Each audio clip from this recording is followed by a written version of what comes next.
Hi guys. Imagine waking up one morning to discover that every dollar you've earned, saved, or invested has been quietly siphoned, not stolen in the way you'd expect.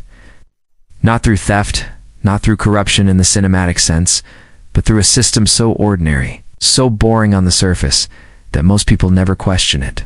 Here is the unsettling truth. The biggest wealth grab in human history didn't happen during a crisis. It happened during periods of stability. It happened while everyone felt safe, protected, and financially secure. Because the real illusion, the one masking massive wealth extraction, was never designed to be noticed. It was designed to be normal. And today, we're going to peel back that illusion. To understand the system we live under, we need to step backward, farther than most people imagine. Because the illusion didn't begin with modern banking or digital finance. It began centuries ago.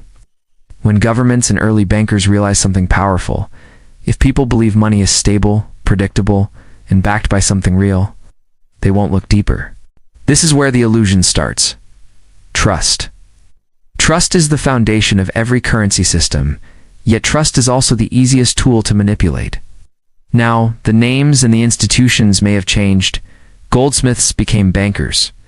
Kings became central authorities. Paper notes evolved into digital numbers, but the mechanism underneath remained the same. Those who control the creation of money control the flow of wealth. How do we get from gold-based money to a system where value can be created from nothing, inflated at will, and extracted without resistance? That's where the story gets interesting. The earliest spark of the illusion began in medieval Europe. Goldsmiths stored gold for people in vaults, and soon discovered that not everyone came to withdraw their gold at the same time. So they began issuing receipts claims on gold while simultaneously lending out more receipts than they had gold to cover. This was the birth of fractional reserve thinking. Not fractional reserve banking, yet just the idea. And here's the key. The illusion worked because no one questioned it. People assumed the receipts were fully backed. They never imagined the system itself was designed to stretch trust farther than reality allowed. As goldsmiths evolved into early bankers, they refined the technique. Governments noticed. And soon, states realized they could do something extraordinary. Fund wars. Growth, expansion, and political power using money that didn't actually exist yet. The illusion became official, legitimized, institutionalized, and the public never saw the shift happen. Fast forward to the 20th century. So the world moves to central banking, and the illusion becomes global. The US dollar gains dominance after World War II. Under the Bretton Woods Agreement, the dollar is pegged to gold, and world currencies are pegged to the dollar. People believed the dollar is strong, it's backed by gold, it's stable. But behind the scenes, something else was happening. By the late 1960s, foreign governments began noticing the US was printing more dollars than it had gold to redeem. Countries like France even demanded gold in exchange for their dollars. This was the first major crack in the illusion. In 1971, the US faced a choice: give up massive amounts of gold, or break the promise. They chose the latter. President Nixon stepped forward and did something radical.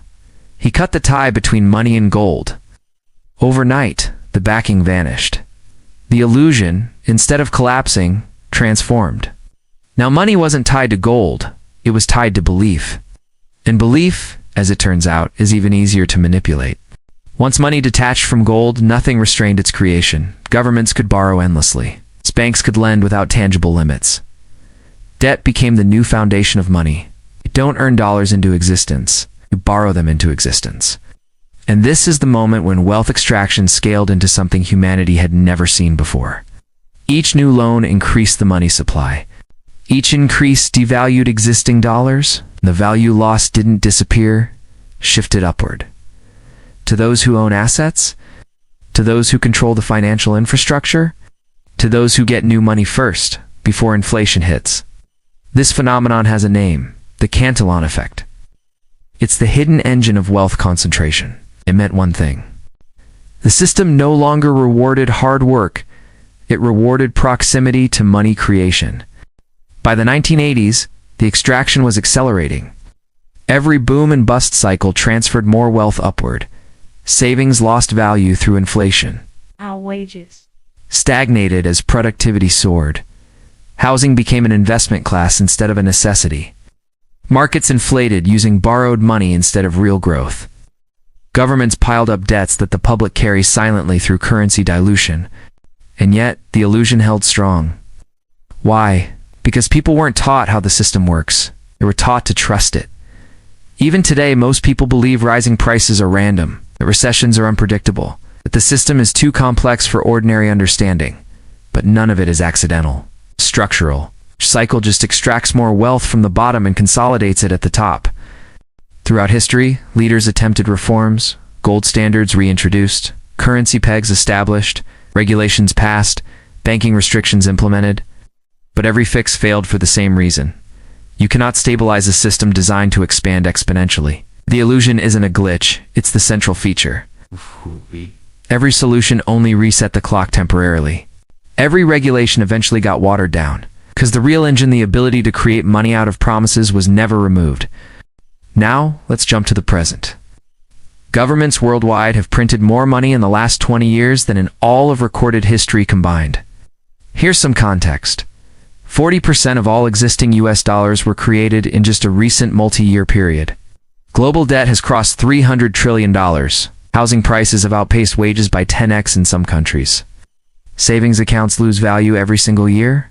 And yet, the system insists inflation is under control, just like it insisted. The gold backing was solid in the 1960s.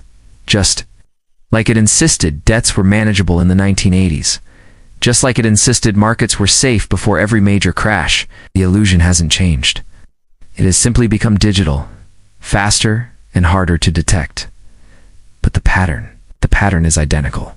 Those closest to money creation, governments, central banks, major institutions, gain wealth. Everyone else pays for it through diluted currency, rising costs, and shrinking purchasing power. 1. The system extracts wealth through inflation disguised as growth. Every new dollar printed reduces the value of existing dollars. You feel poorer, not because you earn less, but because your money buys less. 2. Debt is the engine, not the problem. The economy grows only when more debt is created. Without debt, the system collapses. Debt wealth shifts upward. 3. Crises accelerate extraction, not reverse it. Every crash ends with more consolidation, bigger banks, more money creation, more dependence on the system that caused the crisis in the first place. We are living inside the most sophisticated illusion ever created, Dan, economic reality, built not on scarcity, value, or production, but on belief, compliance, and constant expansion. And illusions work until they don't. The question isn't if the illusion will break. It's what happens to society when it finally does. If you want more deep dive stories exposing hidden financial mechanics, historical patterns, and the forces shaping your economic life, make sure to like this video, subscribe, and turn on notifications, because the next episode uncovers the mechanism behind the largest financial transfer of the last 50 years. And trust me, I guess you don't want to miss that.